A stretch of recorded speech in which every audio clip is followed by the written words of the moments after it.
Roby Consolidated Independent School District Board of Trustees. Today is Monday, March 9th, 2026. The time is now 6 o'clock. A roll call with Brent Whitefield present, Kevin Kelly present, Dakota Raspberry present, Danny Carrion present, Carter Edmondson present, Stormy Raspberry present, and Michelle Terry present. I verify we have a quorum of board members present in the boardroom per provisions of Texas Open Meetings Act. Mr. Bennett, will you verify we comply with Texas Open Meetings Act provisions concerning the notice of this meeting? Yes, sir, we did. Carter, would you lead us in invocation, please? Yes, sir. Father, we thank you for this day. Thank you for this community, this school that we get to be a part of, God. And we just celebrate the blessings you poured on us. And Lord, we just ask that you would guide us, that you would help us steward the things you place under us. Lord, make it a place where students, young people can be prepared to excel in life. And so, Lord, we need your help. There's a complicated world, and we just ask for your protection, your guidance over kids, staff, and everybody that's involved to be a light to this community. In Jesus' name, amen. Amen. Mr. Bennett, do we have any registered comments or speakers at this time? No, sir. All right, so we're going to go into Ms. Bibb, acknowledgement and recognition, please. Okay, we have a pretty good sized group with the track meet going on, baseball, y'all know how it is, it's busy in spring. But we have quite a few kids that we need to recognize for being kind. And most of our kids, all of them here at Roby are kind. These are kids that have done a little extra other than your usual yes ma'am, no ma'am, yes or no sir. They went out of their way and it really showed some acts of kindness. The month of February we worked on random acts of kindness, what it looks like, what it feels like, and these kids really took on, and these teachers recognized them for showing their acts of kindness. We'll go ahead and start with Swayze and go to the back and all the way to the front. Yep, stand up, introduce yourself. Hi, I'm Swayze Boone, and I was nominated for me and my group of friends got another one of our friends at Valentine's Day. All right. All right, good job. My name is Evelyn.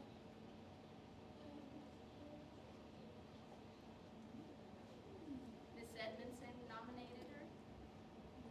Are you always helpful to your friends, Evelyn? Yes, and she noticed that she's always everybody's friend. Good job, Evelyn.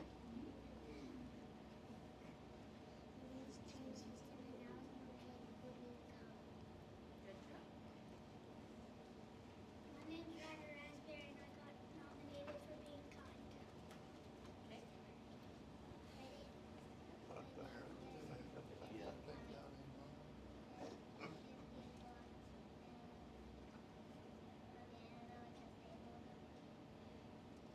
Good job, Lynn. Good job. Tell them your names. I'm Troy. I'm Troy, and somebody's being kind to me. Okay, so he had friends being kind and he was kind back. Okay, Nevaeh. Tell him your name. I got nominated for being kind. My teacher is Mr. Saab. All right. My name is Lily. My teacher nominated for us being kind and saying kind words, and I was saying helpful with my friends. Good job. All right, other students that were not able to be here: Max Lackey, Tucker Kiesling, Nicole Farias, Genesis Lee, Justice Castillo, Crystal Atkinson, Hadley Summerall, Mazer Barrera, Kinsley Jackson, Steely Gwynn, Case Gartman, Carolyn Williamson, and Roper Pippin. Those are all the other students that were also nominated. All right.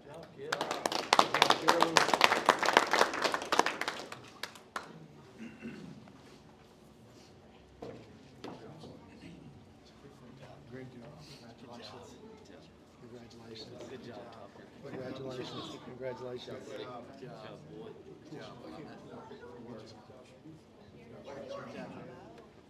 Congratulations.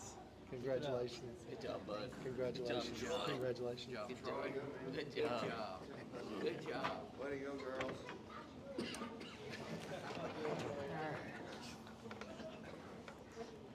All right, we're gonna push the cross-country acknowledgement to next month because most of the kids are over at One Act Play today. So we will push on into special presentations. Jake Lawrence, Okay, ready to go? We ready? let's get her. All right, well, nice to finally be in front of all y'all. My name is Jake Lawrence. Work for a company called Government Capital, and we work as a municipal advisor for school districts, hospitals, cities, counties across the state. I've been meeting with District Bennett over the last couple months, and I appreciate y'all giving me the opportunity to work for y'all on y'all's behalf. Originally from Sweetwater, you probably know my family and all that fun stuff, and Carter is now family as well, so if I ever get in trouble, you know who to call, that Carter can take care of me. But, so, you know, our job, y'all have heard from financial advisors in the past, you know, previous bond elections and things like that too. But the reason why we're presenting to you tonight is because of the new potential data center that's coming into the district and what that can mean financially and how that can significantly change the makeup of a school district. So what we're going to go through tonight is a lot of information that I think is always pertinent for y'all to be able to make good decisions on, and it gives you an idea of where you can kind of project out things to the future. It's going to take a lot of work to get to that point in time. We've kind of pinpointed a timeline for y'all to kind of keep in the back of your mind so that, you know, y'all are ready to go when that value comes online at a certain point. A little bit also about Government Capital. I've been doing this I'm on year 11 now, and have worked with a lot of school districts in the area. Over the last 2 years, we've worked with Breckenridge, Anson, Rotan, Aspermont, Creek, Comanche, Sweetwater, and Eula. So look, I care about this area. It means a lot to me being from here, and so I appreciate y'all giving me the trust to be able to work for y'all in that same regard too. So just a little bit of aspect there, and we can send this to you so y'all can have it on your own files. But you know, as I go through this, please feel free to interrupt me, ask questions, because it's a lot of information that is secondhand nature to me. Sometimes you don't always see this type of stuff, but I don't know, can everybody turn it that way? Carter, so can you everybody say? see? Is that still good? Did you get your right glasses? Better? Yeah. Your nearsighted ones?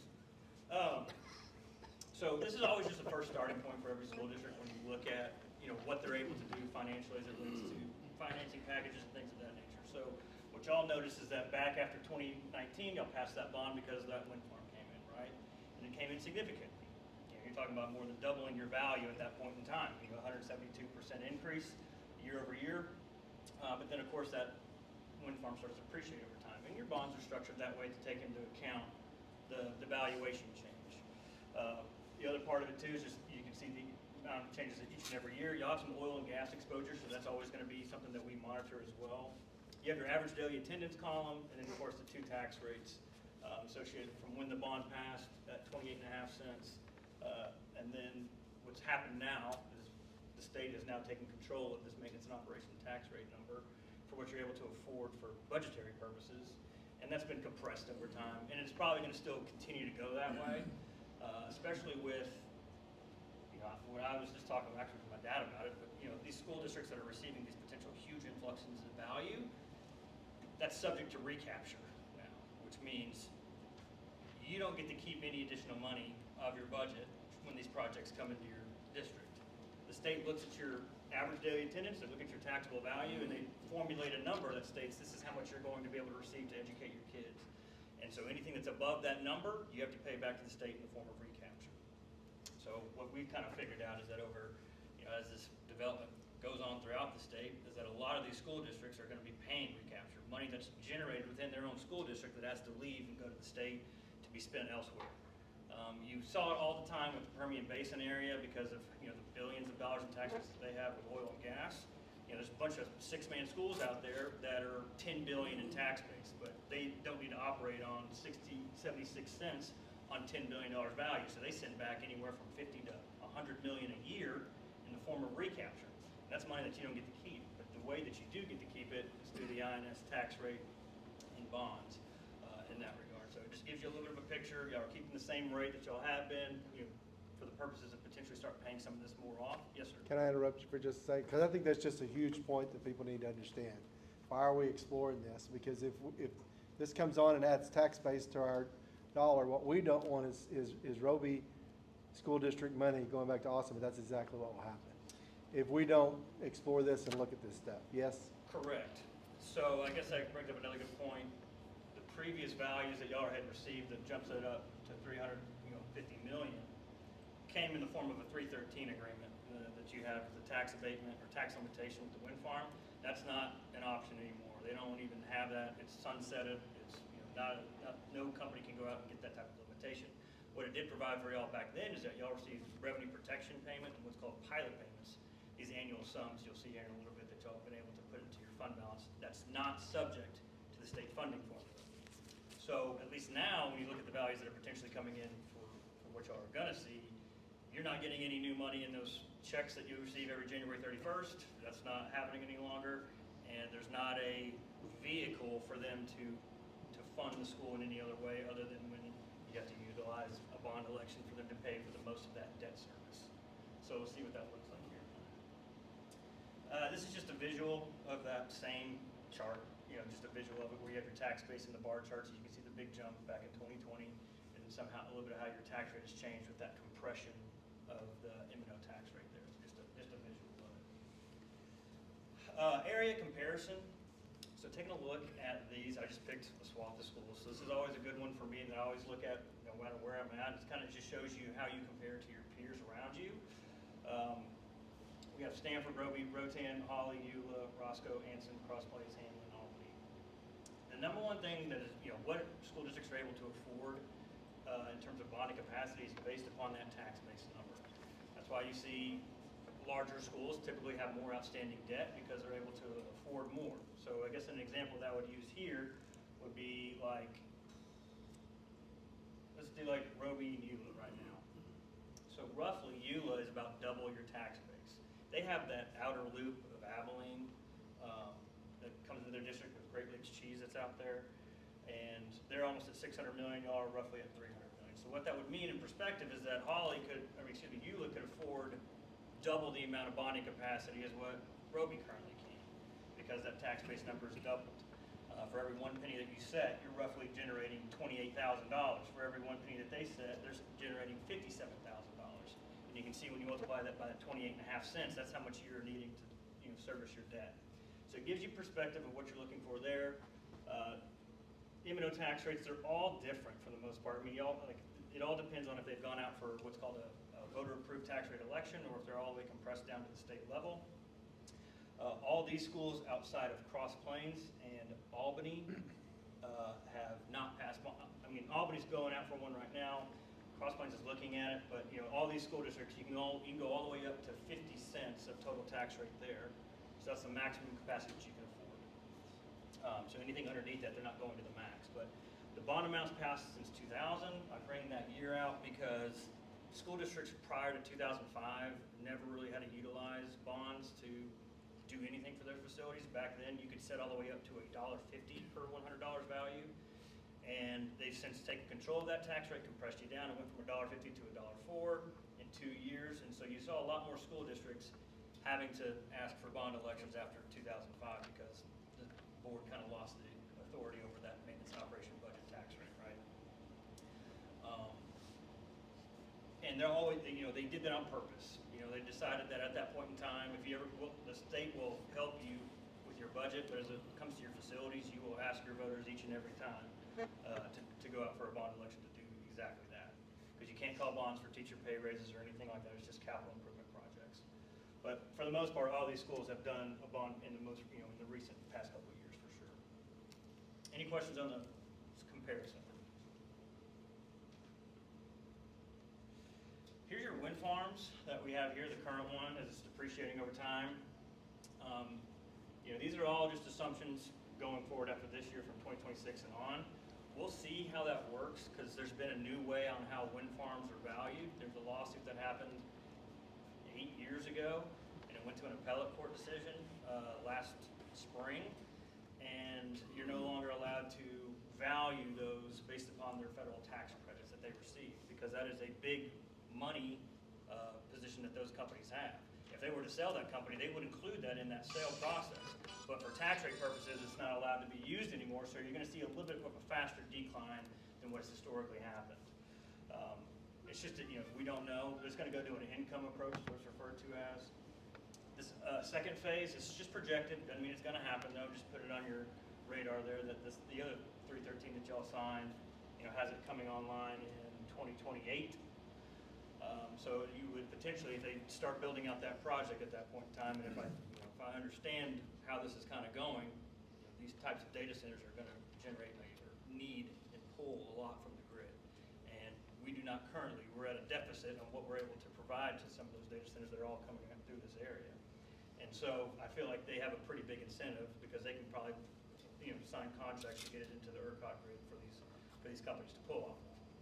The far right side is those pilot payments and revenue protection payments. You saw those two big ones that came in 2020 and 2021, but then everything else is it's for every it's $100 for every average daily attendance or a minimum of $50,000.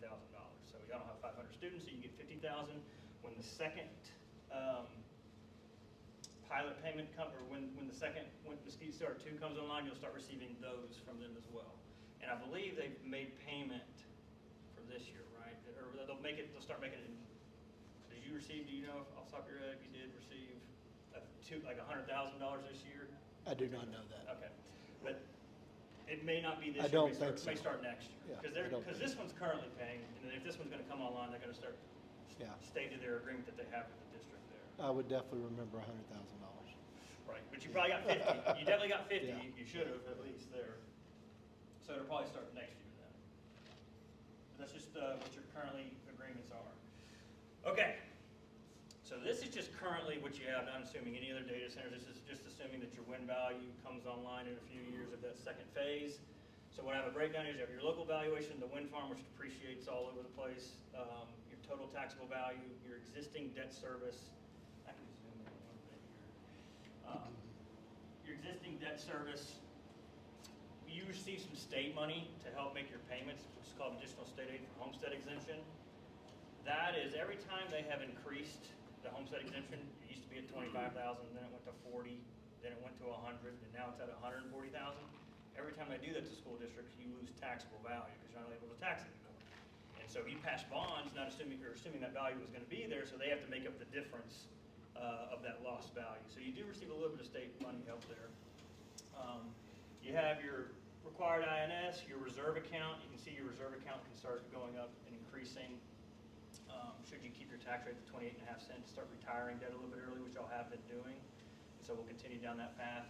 It just shows amounts of wind payments that are paying over here of the total debt service. So they're still paying a substantial portion of your existing bond debt service because, as you see, it started out higher, upwards of almost 800,000, and now at the bottom it's at 320,000. While that value is depreciating. So that's the current setup right now. However, we're going to be looking at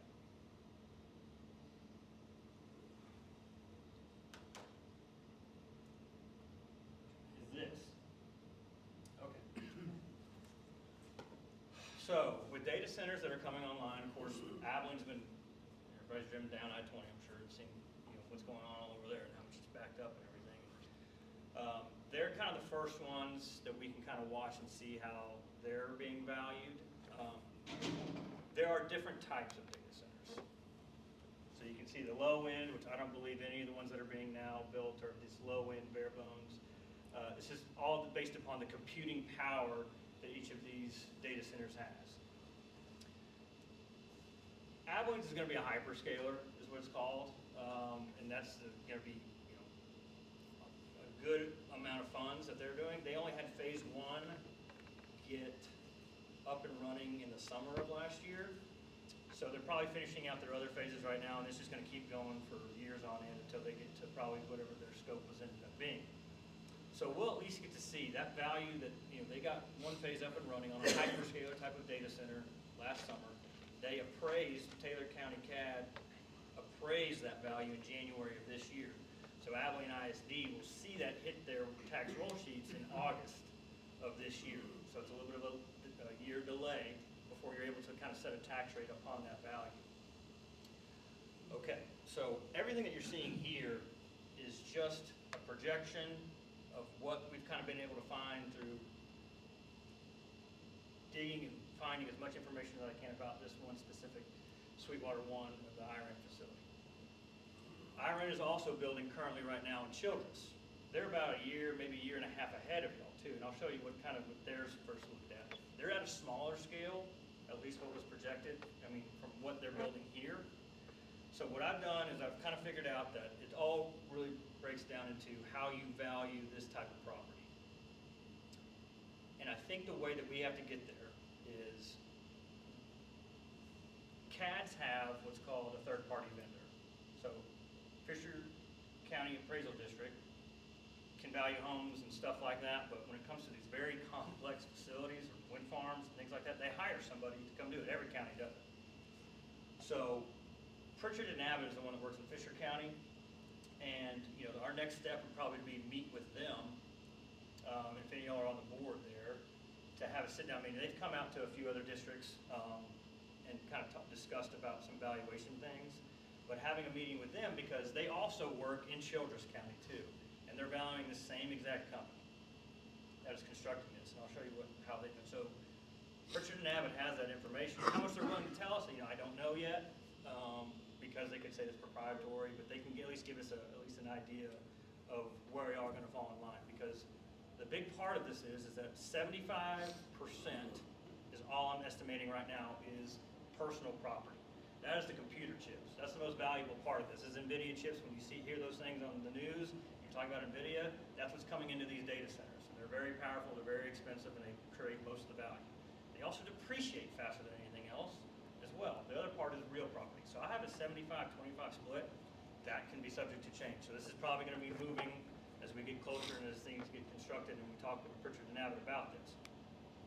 So, you talk about something that goes from billions of dollars in values, and in 3 to 5 years, it's half its value at that point in time. That's 75% of the entire project. So it's always maintaining kind of where we're looking at, where that value is going to go. What I have here is that 75-25 split. And then every 5 years, I did it on the long, this is the most conservative projection. This is based upon the megawatts per hour that are going to be produced there, because when you look at that megawatt of each data center, there's certain phases that are going to be coming online. That's where you kind of figure out how much value that data center is actually going to be. And they say 3 to 5 years, they have to come back in and replace all that technology again. And that's where you get a value increase back up. So I have right here 2031, 2036, 2041, and 2046. Now this could go on for who knows how long. But at least seeing this right now, these numbers are coming to fruition with some other data center projects as well. So y'all are in like a 4-step approach or phase that we'll look at here in a minute of how we get to that value. But you can see you're probably going to get after phase 1 is complete of y'all's project, $500 million is going to hit the tax roll sheet at that point in time. That's just phase 1 of 100 megawatts. And you can see that some of these megawatts that y'all are going to be potentially receiving in terms of the data center, it's a lot. And I'm just assuming 5.5 million of value per megawatt. That's the mid-range. I think y'all are going to be a combo of maybe mid-range and high-end there. So it could be higher. I'm trying to shoot low, is what I'm trying to do, so that we can at least get an idea and wrap our heads around it. So you can see with these megawatts here in a minute what that means. Any questions on, these are huge numbers. You're talking about, the first year, 100 megawatts is, $500 million, but then it jumps up as these other phases start coming online. And you can see if they start having to recycle some of these, they start jumping back up too. This is where Pritchard now is going to be the most important person. I don't know how to value these things. I can only go find out as much as I possibly can, but they do it. That's their job, and they're doing it right now. So they do have the expertise to figure it out, and at least they're, in what I've seen in Childress, that's in line with what y'all are trying to look at too, at least for first 100 megawatts. and I just apply that in a formula over time to figure out how this thing is going to fluctuate. Now, getting the percentage right of the value is also important. 75 personal versus 25%. So just projections right now. This is what it looks like when you're, like, here's your jump from wind farm, right? And then here's the jump when that thing comes online. You know, you're talking about getting above $10 billion. To put that in perspective, for every 1 penny that you levy on $10 billion, it generates $1 million in terms of revenue to pay down debt service. For every 1 penny that you set on the M&O side, it generates $1 million, but you don't get to keep it. It's the recapture portion of that. You get to keep what the state kind of stays there. So, you know, that's what we're talking about in terms of scaling this thing up and how we got to get that, you know, and put that projection out there so that we feel good about it when we get to that point. Because how this works, you'll see in the timeline in a minute of what you're going to be potentially looking for, which is right here. Okay. So this is all projection. Phase 1 is supposed to be completed by the end of this year, up and running of 100 megawatts. You'll see that probably $500 million at your next certified values, which will be in August of 2027. Second phase is supposed to be completed in the first half of 2027 of 400 megawatts. Third phase is 700 megawatts by the end of 2027. And then there's these two huge ones. We'll see. This is where it's like, you know, you got to be, you don't want to assume that's going to always be there. That's going to actually happen. So it's also trying to project out how you want to time some things here. But the fourth phase and the fifth phase are 1,000 megawatts and 1,400 megawatts. So you can see how you get to these huge numbers in terms of valuation. What ends up happening here is that you can see how the certified valuation process works is that it gets appraised in January 1 of 27 and you receive it in August. But the second and third phase aren't going to show up until here in 2028. So the bigger portions. So that kind of leaves you to, okay, if you wanted to hit the value at its highest, you're looking at a November of 2027 or a May of 2028 bond election so that you're able to pass the bond and then receive certified values so that you can then set a tax rate on it. And what's going to end up happening is that you could technically call a bond right now, but you know, not knowing that's going to be there to what level is very dangerous. So we don't recommend that. But the Attorney General's office is not going to let you sell those bonds if they cannot see on the certified tax rolls that your values are actually there that you can afford it, right? Because right now, your values are potentially a year from now are going to go up, 500 million, and that's great, but that value is not going to show up until the 2026 year, after the 2026 year. So what you can see, it shows up for 27, 28. You know, so it's always a year lag behind, right? Going back to the timeline real quick. The megawatts in that timeline, is that added megawatts or is that total? Added. Added, so each one of them's added to the previous. And just remember, it's just projections. Right. We're trying to use other facilities that are similar and that use the same company to get information and develop a plan. I mean, here's Children's. Yeah. This is, they double their value off of 100 megawatts. There's other stuff in there, like, you know, the construction stuff that they got, very expensive equipment, I'm sure, are also in that valuation. But they go from $650 million to $1.2 billion just on their first phase that went into to be valued from their appraisal district there too. You know, they haven't done a bond yet, but they're about to because they're going to get their second phases and third phases, I think, this year. So you can see that, you know, this is at least the first one. Abilene another one that we're able to monitor a little bit too, but at least I know that for sure Childress is the same company that's constructing it. Now, what's also important is who leases that facility. The leases are the ones that you hear on the news all the time of the big 5 companies that are out there that lease the facility. They don't ever own the equipment or anything like that. They just want the ability to use that type of computing power. So it's always the big, it's Google's, it's Meta's, it's OpenAI, it's all those type of leasers. And y'all have a big one that's coming in through y'all. which is good because they have the bankroll to be able to afford this type of lease that they're going to be making. So that's at least the example of seeing how it would work for the same type of facility, but it's a little bit smaller than y'all's. Yeah, it's a little smaller. So that's why you're looking at it, like, you could technically call a bond in November of '26 and May of '27, and you could take advantage of that 500 million, or you're able to keep your tax rate where it's at that next year, and then start paying down some of the existing bonds that y'all currently have too. You know, it just depends on which way you want to go. There's options, but just want to let you know that if you wanted to hit, you know, here's where you kind of, you know, maybe you don't want to wait all the way out until these come online, because maybe if they don't actually end up happening. I mean, I saw that with a lot of people I work for, school district I work for, where they were promised different phases of a wind farm or a solar farm project, or, you know, second phases of a big manufacturing facility. Don't know, and actually end up coming in. So, you know, there, as we can see, which we've all been out there and looked at it, you know, it's moving, but, you know, just depending on how these phases are broken down and when they kind of get up and running at that point in time. So, yeah, first phase is going to be certified in '27. Second and third phases are '28, and you just need to have an election before that certified value comes out. I mean, you could wait; you don't have to.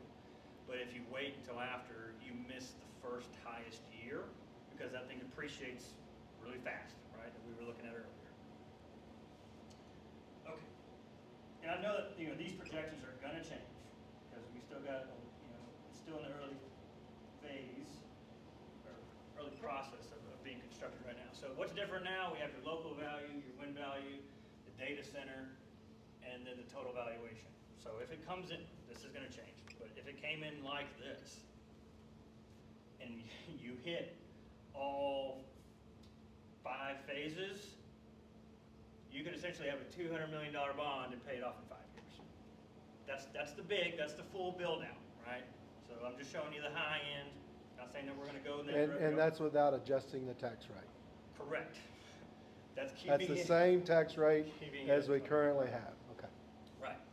Now, you know, to get to this point, why it's like, y'all aren't going to do anything till y'all feel the most comfortable you can possibly. I fully understand that. You don't want to be put in a position where, you know, things are going to change. We're going to be as conservative as we possibly can on this, because you want to, you know, shoot low and hopefully it comes in a lot higher. And so that's why it'll change a little bit, especially if it's a different type of hyperscaler data center too. But, you know, for 28.5 cents, you can you'll be able to pay that off pretty quick. But, you know, you're generating 17 million, 50 million, 45, 41, 64 million, because it's got to start revamping some of those earlier phases at that point in time. That's how much money you can generate to pay down principal and interest on a bond that is passed. Yeah. So there's ways you can look at it, is like maybe you want to, you know, potentially look at a bond after the first 3 phases are getting there, so that, you know, hey, we'll do something, you'll have an idea of a scope of a project, and then if those other 2 much larger phases of the 1,000 and 1,400 come on, then you're able to maybe do another one at that point in time too. But, you know, you definitely want to feel very confident that those phases are hitting their timelines that they're supposed to be. And anything I've learned about data centers is that every day for these companies, there's hundreds of millions of dollars on the line. If you fall behind, it's a very big deal. And so they're trying to hit their timelines themselves, and it's very important. Because, I mean, I've seen the guys in Abilene, they're also building one in Claude, and they're having to go back and forth, you know, between those 2 projects to make sure they're, you know, up to speed on both. All that is to say is that, you know, this is the bigger picture version of that. Let's say, you know, we're not going to do that. We're not saying we're going to do it. I'm just showing you at the same tax rate. That's all this example is. If you were to go to like just the first 3 phases of a build out, it's a little bit smaller, you know. It's not that those last 2 phases are the most megawatts, of course, but you can see in this example, it's 75 million and paid off in 5 years. So what that changes, of course, y'all have facility needs and things that y'all really want to take care of, but that also changes into the perspective of, you don't get to keep anything for your budget, so what can you take out of your budget and put towards a bond, which is buses, vehicles, general equipment, HVAC stuff, so they're not having to appropriate portions of your budget each and every year, and you can put that back towards students and the staff. Because I know every budget's got a portion of things that you'd much rather have just through bonds. And so you could potentially looking at doing something at that point in time as well to include it. I've been doing that a lot more lately for a lot of school districts where, you know, they have good enough, they're fine with their facilities, but they need to call bonds because they're a Recapture district now, and they want to be able to afford buses and equipment, HVAC stuff that they don't want to appropriate each and every year towards it because they have a higher tax base and it makes more sense for them to do it that way. So it's something to also consider. So a little bit different just on the first 3 phases, but that's just on a 5-year timeline there. And I bet, you know, look, I'm going to probably cut this down more, you know, in terms of valuation stuff until I feel very confident about it.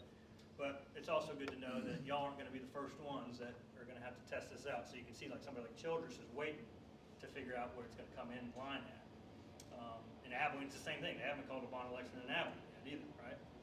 Because they're trying to wait to see what that value is going to do. And so y'all are a little bit of timeline a little bit longer than they are, but that gives you at least a lot more confidence going forward because they have to sign these leases. You know, that they don't build these types of facilities and don't have a lease in place with these, you know, big companies for a good portion of time. So, just as the first 3 phases of this. Yeah, so you could essentially go out there and you'd call a bond, I mean, you know, super example of $200 million, and it wouldn't cost anybody any additional Can you make that a little bigger, Jake? taxes. It wouldn't cost, like, I mean, you would say like, hey, we're, now, I understand this is not, but it's like $200 million bond, 0, no tax on your homestead, and on your, you know, ag land and things of that nature. The tax rate would not change.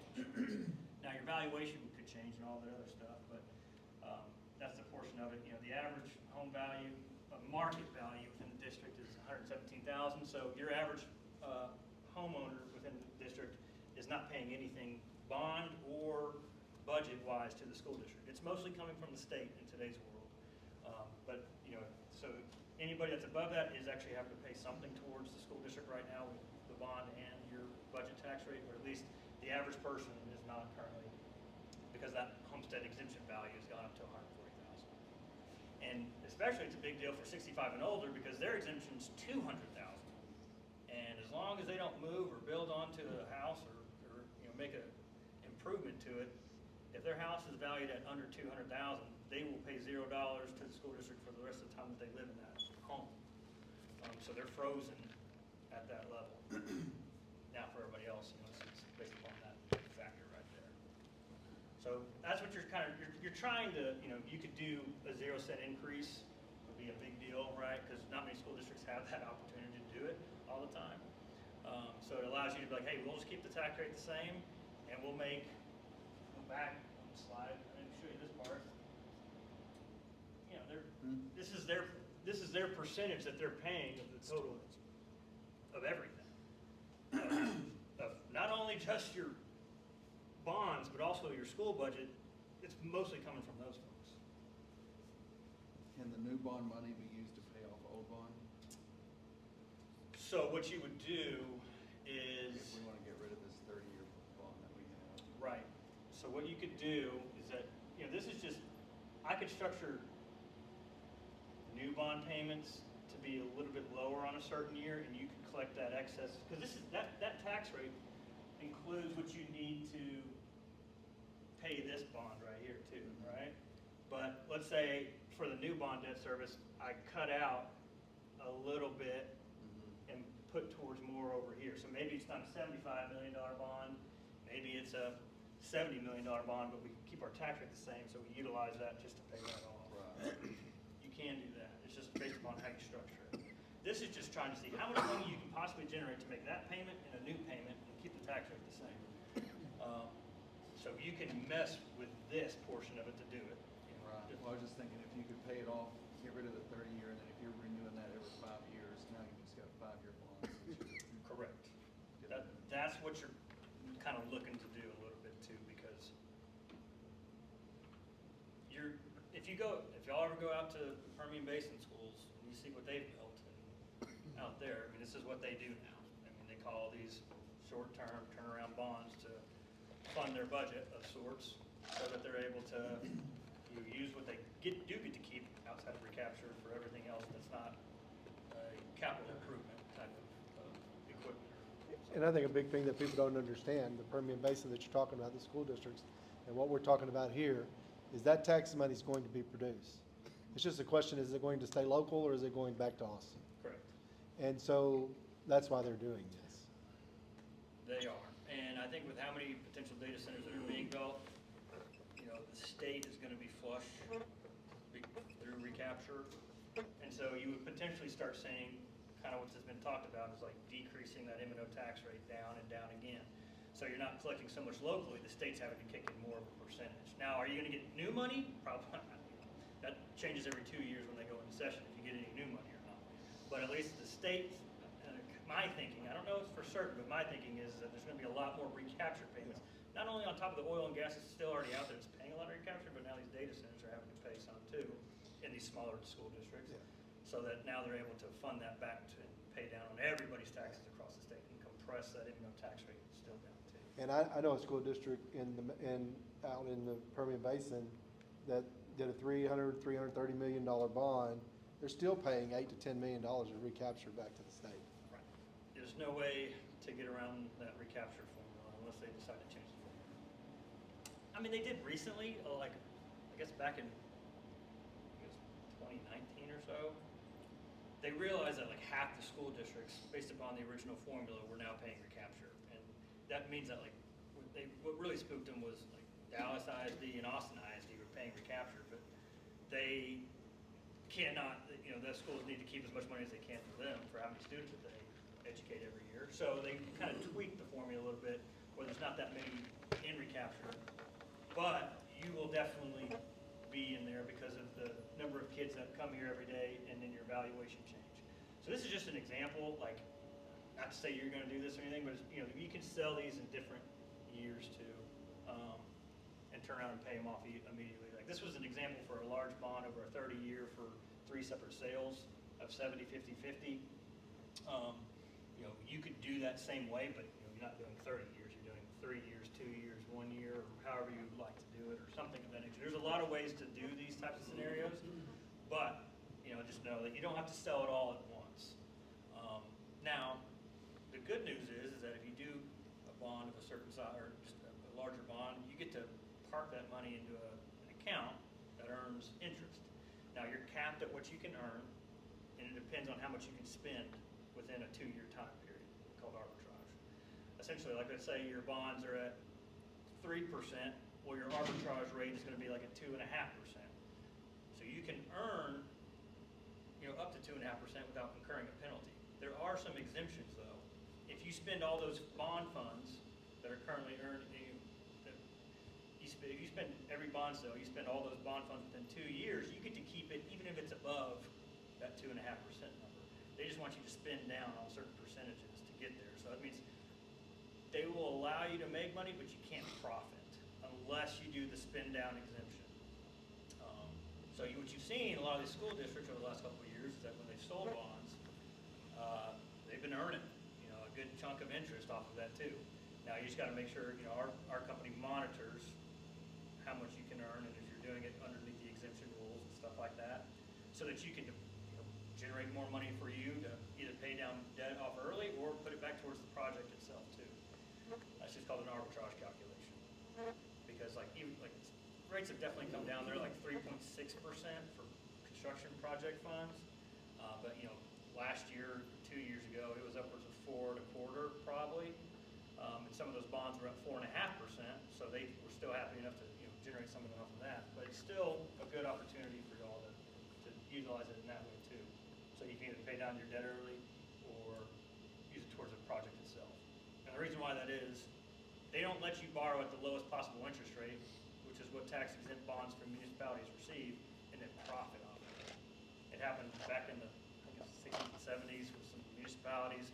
And who's paying you this interest? It's the federal government. They don't want you to profit because we're giving you the lowest possible interest rate.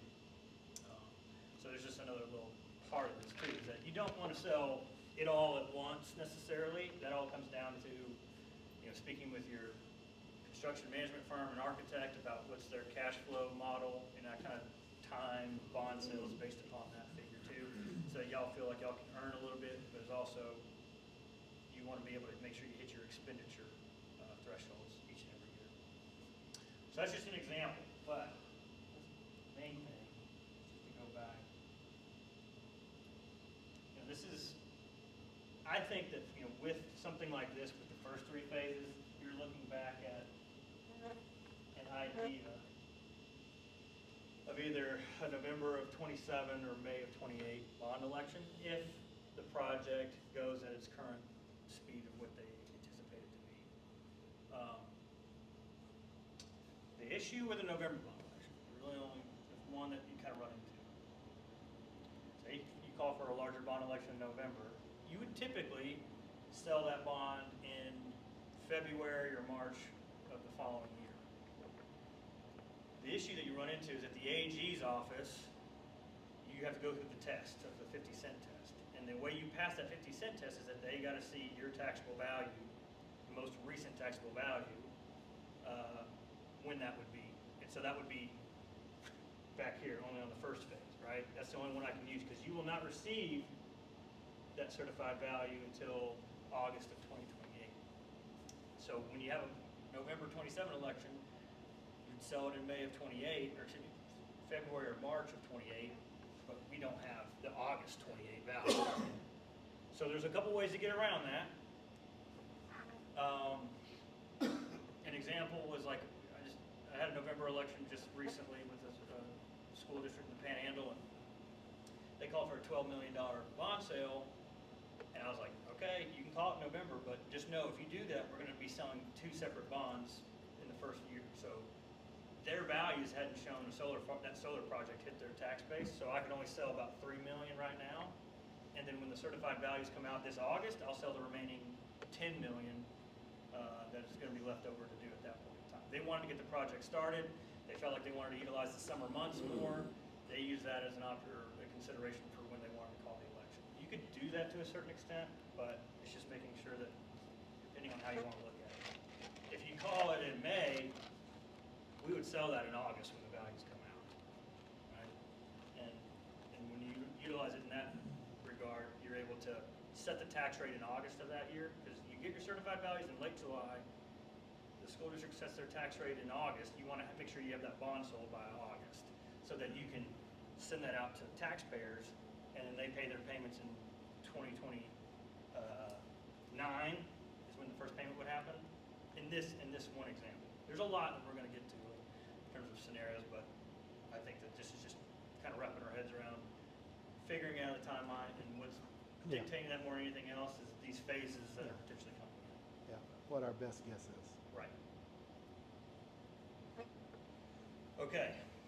That's a lot, I know. It's the first time y'all are probably seeing it in this kind of light, but just know that it has the potential to completely change, this school district and a lot of others across the state. It definitely did that 20 years ago with some of those wind farms, and it did for y'all too in 2020. But this is a different level than even whatever that was back then, as you can see. So my job is to meet with these appraisal districts and clean as much information as I can, monitor the ones that are a little bit ahead of y'all, see what types they are, figure out the breakdown of percentage. There's a lot that's still unknown right now, but it's getting to the point where Mr. Bennett just asked me to kind of provide you an idea of a timeline for y'all to start looking at things. Any questions or other questions? I'm sure there's a lot, but It's a lot of information, but we've got a lot of time to work on it. We started early on purpose so that we have plenty of time to work on it and discuss. So, any questions at all? Yes? All right. hopefully, Jake's- hopefully they won't be that long of presentations going forward, so that y'all got the idea on it now, and so we can start narrowing down some options as time goes on. We find out more information. We turned it over to Jake last month, and they've done a great job for us already. We've communicated regularly, and we appreciate all that they're doing for us. Yep, thank you all. Thank you. Just have the potential. Yeah. Yeah. I mean, just to see that it's actually happening in other places and that value is showing up like I was thinking it was going to go up, like gives you a lot more confidence in it, because you just, this sounds like an insane number, and it is. Doesn't mean that you shouldn't be able to take advantage of that for y'all's sake and Yeah. help this community and kids that live here. Thank you. Yep. Yes, Thanks. thank you. Thank you, sir. Yeah, been helping way too long, and the government figures out a way to keep access to it. They're already gonna get a big chunk, Yeah. regardless of what we do. No, more is better that, Yeah. give it to everyone. All right, Zane, follow that up. All right, yeah. The numbers, but All right, now we'll progress on to the K through 12 mapping and testing results. As they're getting ready to present that, I'll just tell you that we're probably not going to continue on with mapping next year. It'll save us somewhere between 8 and 10,000. And the reason is because the state is going to come out with this new assessment where they're going to do BOY, MOI. There's not many assessments approved so far for the BOY and MOI. And in order to avoid those tests, you have to have an approved test. MAP is not one. They may be by the time they get here, but we're not going to continue to pay that money and use something that we may not be able to use long-term, so. And did it come up? I saw it, it came right up on Jake's.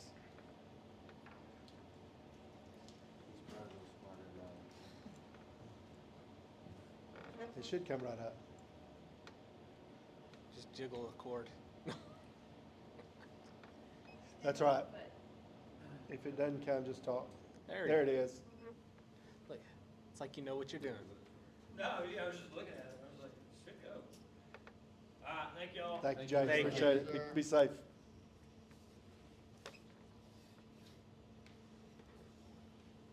Ready? No, I'm good.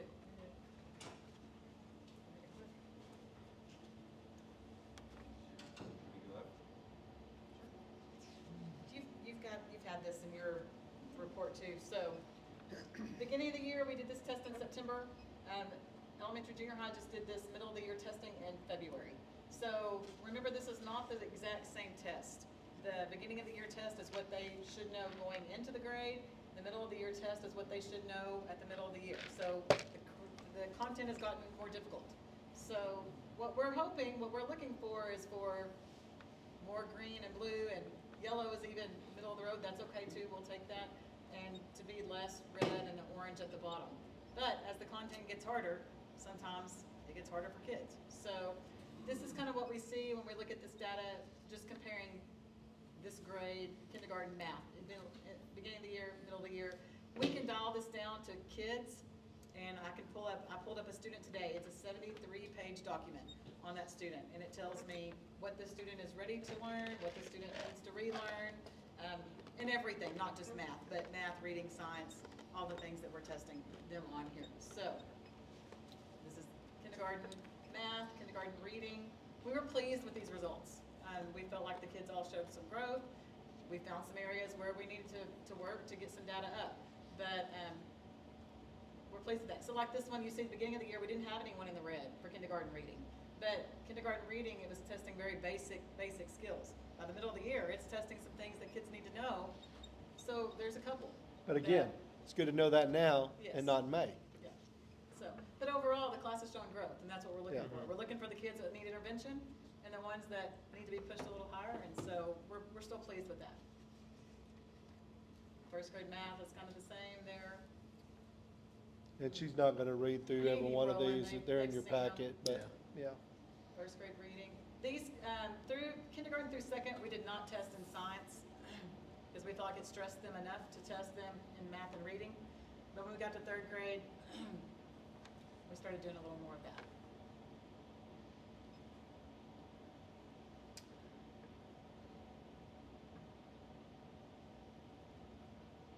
As he's scrolling through this in your packet too, Yes. she'd be glad to answer any questions If you have for you. questions on any of that. Yeah. And I know when you get to sixth grade reading there, I was having some trouble pulling that report for that class, but I have it. So it's not there, but I can kind of read it to you. Advanced math, we have 4 students in advanced math now. So in sixth grade advanced math. That's a state requirement. If they score a certain level on the STAR test, we're required to put them in advanced math. Their parents can opt them out, we cannot. So, but we have 4 kids there. So this reading, what that scored, initially we had 21 students that tested, we had 18 that retested middle of the year, and our numbers were, beginning were 1, 4, 1 was at the blue, 4 was at the green, 7 were in the yellow, 2 in orange, and 4 in red. So.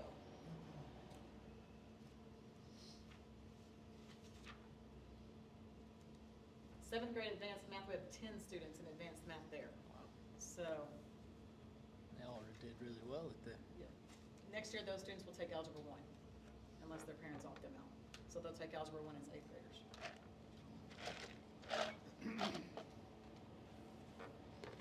You're almost there.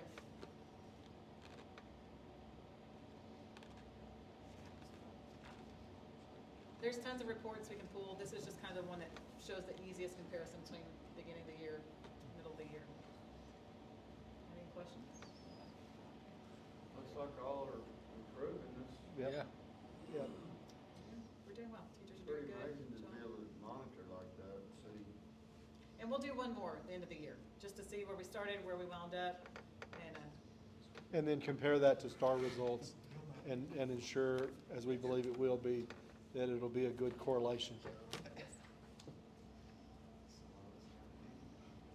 All right, looking at the high school, we've gone over map testing, but understanding why we're doing it, and these teachers can use this data to see what I like to call the bubble kids, and when I get to this in just a little bit, the yellow is what I'm considering, and orange the bubble kids. But here's a little chart that shows this. This is the map scores. We have the regular stuff, just like she presented. But here, it shows the projection of where our kids are. So these in this bottom right quadrant were the high assessment, but low growth. So that gives you an idea of those are the kind that we need to kind of focus on and pull them in a small group and really concentrate on that so we can pull them into the high achievement, high growth. But even down here, we saw growth all the way through, but we're trying to push these yellows to the green and these reds to the orange. And that gives you an idea of perspective of what we're trying to do with the map scores here. So like we said, the comparison, we drop down a little bit when it goes from the 80 percentile to that green one. But then we bumped up some of these lower kids to that next group, to the yellow. Now we can focus on the yellow to push them to the green and up to the blue, where we can show both that higher achievement and that higher growth. But that was the 9th grade math score, so you see the trend. I mean, everybody did show growth, but gives us those ideas of those students. And in this chart exactly, this is a screenshot, so I won't do it, but the teacher can click on each one of those marks and it pulls up that individual kid. It'll group them into groups on where they need to be pulling those kids, how they tested, and everything like that. When you look at English again, limited growth down here on the bottom. We'd like to see that a little bit higher. We did have a couple that didn't show growth, but for the most part, we did see a little bit. But again, that yellow group, looking at pulling those guys up a little bit higher. So you see the comparison here, but like Ms. Cole had said, it's not the same test. It's a little bit tougher going forward. But again, those yellows, we want to see those yellows and those oranges moving up whenever we do it this next time. But this gives them an idea of where they're going. So here's our science scores, which is really good. Where you see those high achievement, high growth. Our bubble kids are a little bit lower. We're trying to focus on them, getting them pushed up to green. And then these that are in the lower left quadrant pushed up to that low achievement, high growth. But again, showed great growth going through there.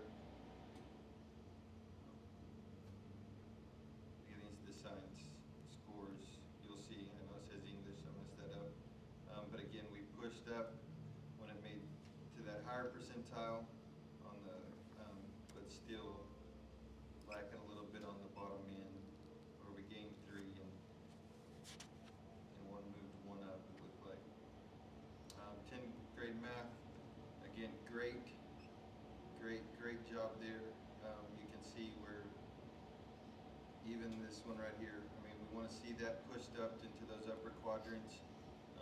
Yes, these kids did high achieve, but they also showed high growth.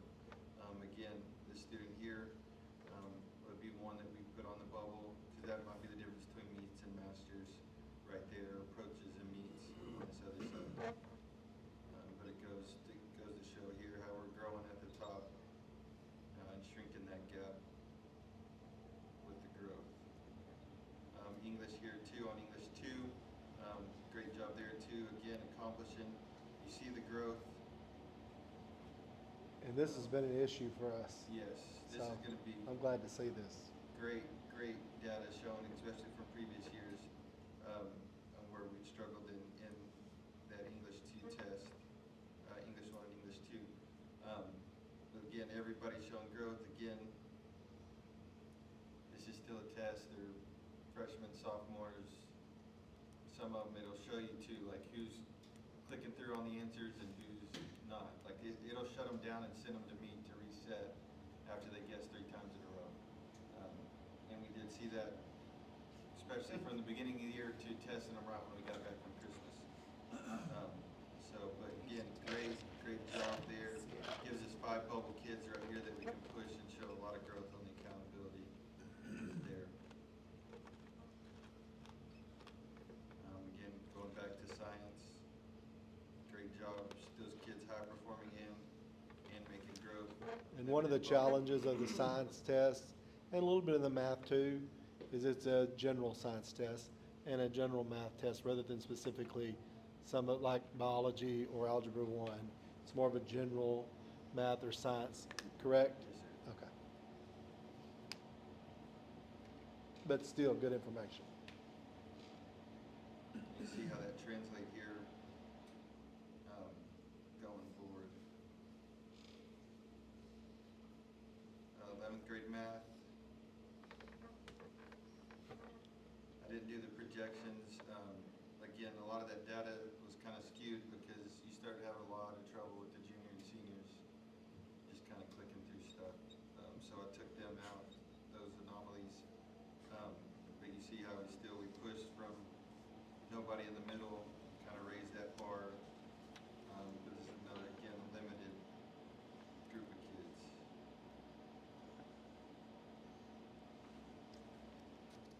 Any questions on that? I think their teachers are doing an unbelievable job at showing. And this too, like I said, they can go in, they can click on this student, see, kind of what happened, where they answered, what they didn't. It'll group them into groups and tell you what they struggled with and match those teaks together so that it'll a little bit easier for them to go through. What is 12th grade math?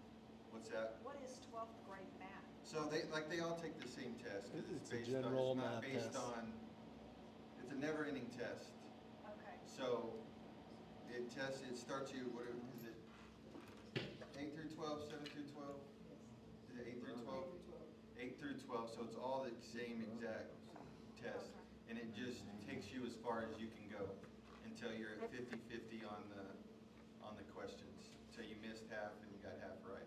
So some kids might take 60 questions on a test where a junior high kid that's taking that same test may only get to question 30.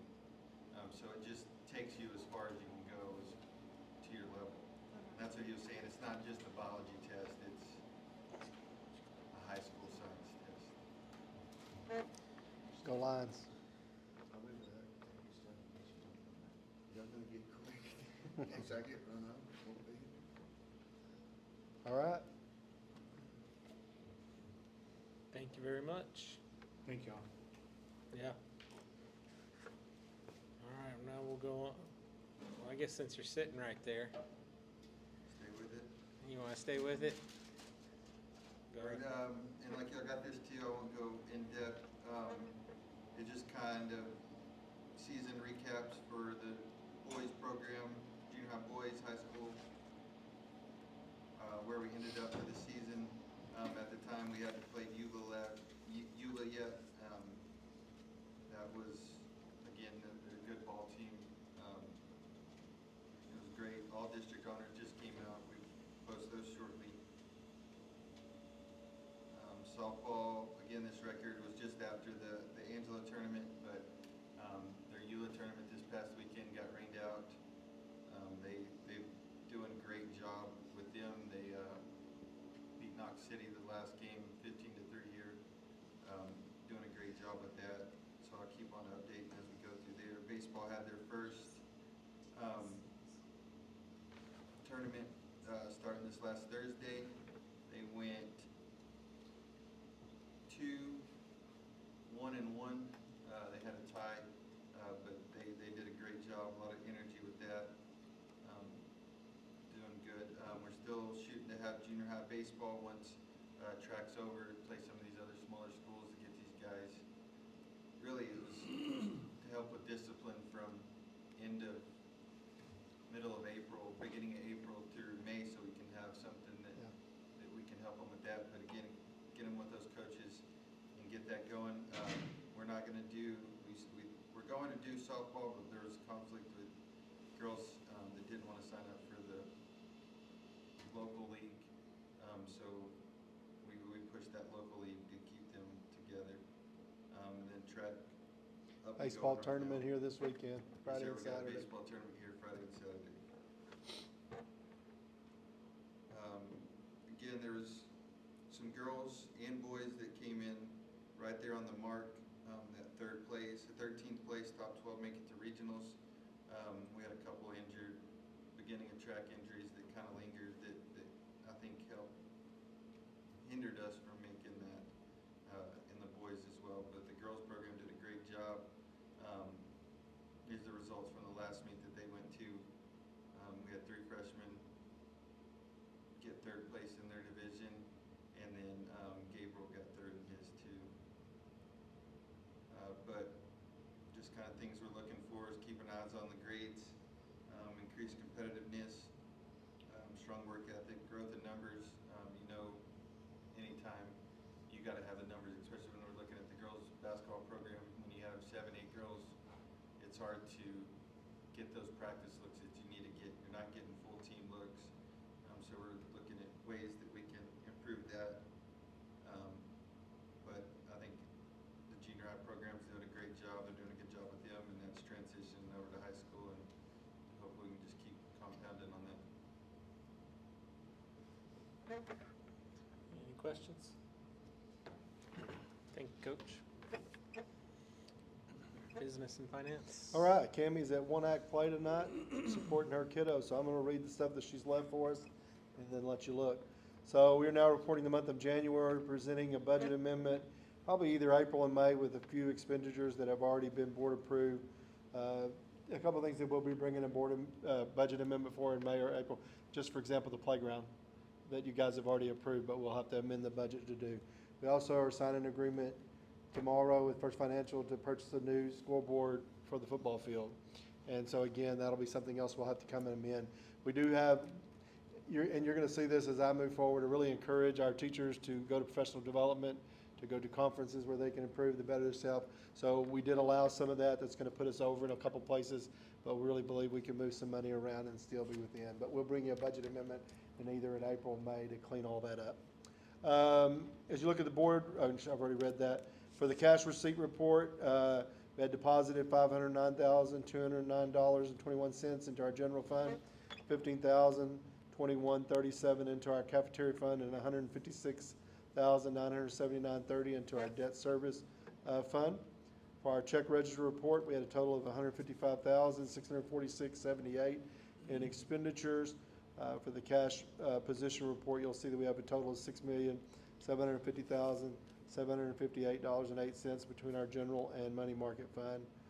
Next month, you'll see that I transferred $600,000 into our money market so that we can collect some higher interest.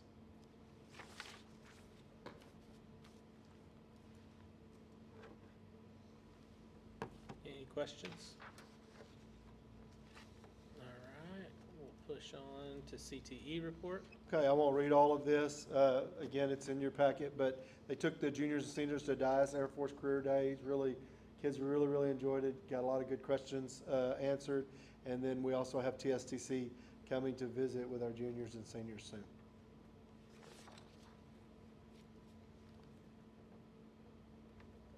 Superintendent's report. Enrollment is holding at 308. Attendance is 95.91. We've taken a little hit on that because it just had a lot of sickness here lately. And so we're spraying rooms weekly. One of the things that we're using Friday for when nobody is here is to really treat and Lysol and spray those rooms and disinfect them, try to get out. Our strategic program that you guys approved in the fall has been rolled out. Teachers are using that. The system's been tested. We're having one little kink with the with it talking to our speaker system, but they're working to get that rolled out. We're rolling out the last part of that here over the next month, which will be a system where teachers, if there was an event where we were in a lockdown or secure, it would send them a link on their phone that they could real quick, this is where I am, this is how many kids I have, and we're safe.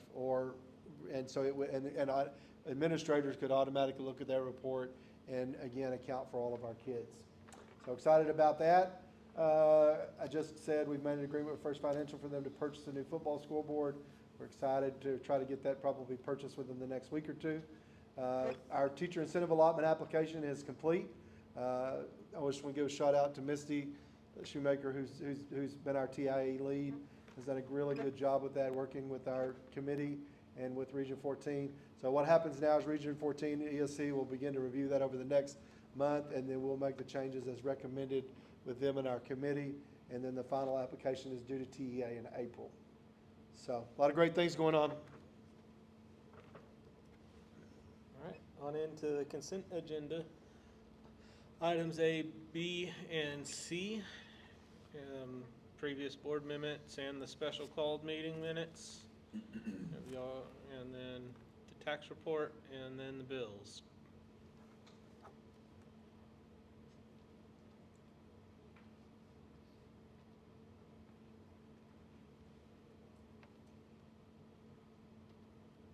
I'll make a motion to approve consent agenda items A, B, and C as presented. Dakota made a motion, Stormy second, to approve consent agenda items A, B, and C as presented. All in favor, raise your hand. Any opposed? 6-0. All right, and then we're going to progress on into regular agenda. Discuss, take action on employment resignations of school personnel. No action to take, but Coach Conway has resigned. He's looking to move his family to a different location. And as bad as it breaks my heart, Ms. Upshaw and Ms. Coker have decided to retire. Fantastic, irreplaceable teachers, but we're going to do our best to replace them with some good folks. Also, it's not on here, but our committee has selected a new girls coordinator and girls basketball coach. We're excited to have Rusty Rainbolt join us for the 2026-2027 school year. Rusty Rainbolt. I wish teachers, all of them, the best. We're going to miss them all and appreciate their service that they have dedicated to us. All right, we're going to discuss and take action to approve an action plan due to finding gym door G9 found unlocked during a door intruder detection audit by Region 14. We'll take one and pass it around. Oh, no, that's the Guardian plan. I'm sorry, go ahead and still do it. But basically, we got a audit detection from Region 14 and did really well. Found one door unlocked, G9, back of the gym. Just, again, we have to remind our staff consistently, and our staff does a great job. But most of us don't live in a world where we realize how dangerous that can be. And if we're not careful, we just get a little complacent. So I think somebody they shut the door, they just forgot to check and make sure that it was locked. So what we've done is we have retrained our staff on procedures. Our administrators, including me, check doors every week. We're continuing to do that. And we are going to visit with our Safety and Security Plan Committee and see if they recommend any other. But basically, our remediation is retraining and making sure that folks know how serious it is. Unfortunately, the person, we visited with the person who was responsible and took corrective action. All right, well, I think on that, since Dane's on that youth board, you need to make sure that people are checking the doors also. Because there have been a lot of cases that it was not locked or not secured in the right way. And I think since you're on the board, I think it's important to talk to them and let them know that we're being generous to the youth facilities and we need to be more diligent on doing their part as far as to be grateful that we allowed it. Yeah. And we did have it mechanically checked also, and it was fine. So, but again, we'll do better. any other questions on that? All right. Board will now move into executive session under the. Oh, we need to make a motion and approval on that one supposedly. Yeah, sorry about that. It's a requirement, Texas Safety Center and TEA have to have it in the minutes that our action plan is we've retrained and took corrective action. And you have to approve that, so. I'll make a motion to approve as presented. I second. I have a motion by Dakota, second by Brent. All in favor, raise your hand. Passes 6-0. All right, now board will move into executive sessions under the following codes. It would be 551.072, 551.074, and 551.076. The time is now 7:17. What are the codes? 551.072, which is, real estate property deliberations. Personal matters, 551.074. Security personnel audits, 551.076.